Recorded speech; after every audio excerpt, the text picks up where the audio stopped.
Hey, it's Noe with WTI.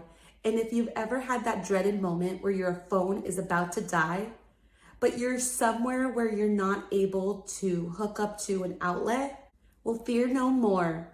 This portable solar panel from SOLUPUP has got you covered. It has come in handy for me personally while on the beach or at a lake, especially while camping or on a hike. One of my favorite things about this solar panel is that it's compact. It has a little magnetic clasp while closing, and I love that it has a zip up pouch.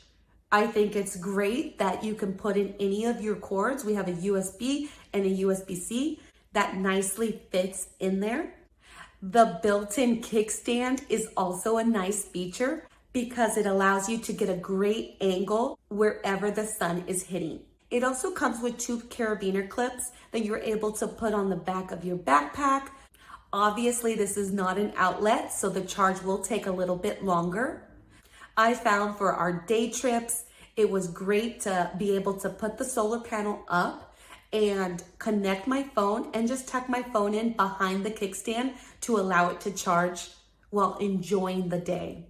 I think this could make a great gift for anybody who likes to hike or disconnect and be in nature for most of the day. So if you're looking for something that's compact, easy to use, and can come in handy in times of need, then you'll want to check out this portable solar panel from SOLUPUP. And that's my point of view.